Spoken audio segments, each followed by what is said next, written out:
Hakkame siis toorainest pihta üldse. Et toorainena kogu aeg saadavad kalad on siis ikkagi see punane kala, eks ju, et meil on oma lõhe ja forell. Ja igal juhul lapsed seda ikkagi söövad.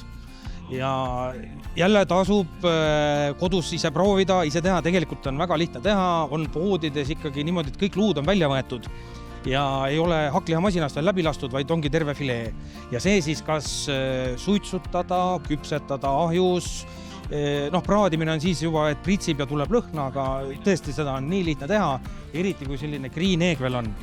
Ja sa paned ta 150 kraadi peale niimoodi vaikselt tiksuma ja see filee saab sul poole tunni 45 minutiga valmis, oleneb paksusest ja kõik lapsed söövad.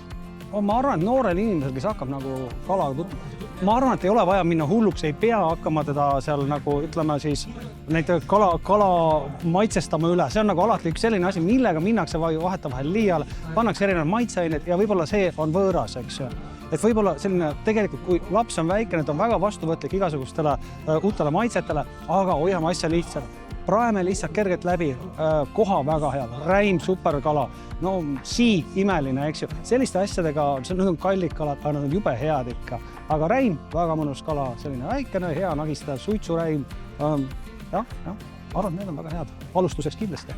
Edasi võib juba minna tuunikalad, kõik sellised, miks mitte, jah. Kõige lihtsam, ütlen täitsa ausalt, olen selle nimel võidelnud ja võitlen edasi. See peaks tulema meie lasteaedade 1.–3. klassi haridussüsteemi. Täiesti 100% peab olema toiduõppe noortele. Et see, et me arvame, et kodudes õpetakse, ka see on puudu, okei. Aga kui riik annab oma panuse, et juba koolis ja lasteaias noortele õpetatakse, mis on kala, mis annab su kehale, mis on porgand, mis on kaalikas ja nii edasi. Oi, kui palju ja ilusat ennetustööd me võiks teha.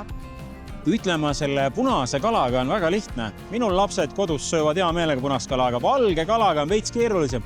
Aga kui sa teed tast kotleti, läheb mühinal, siis ei ole küsimuski. Söövad hea meelega, et sa pead neid natukene meelitama alguses. Ja?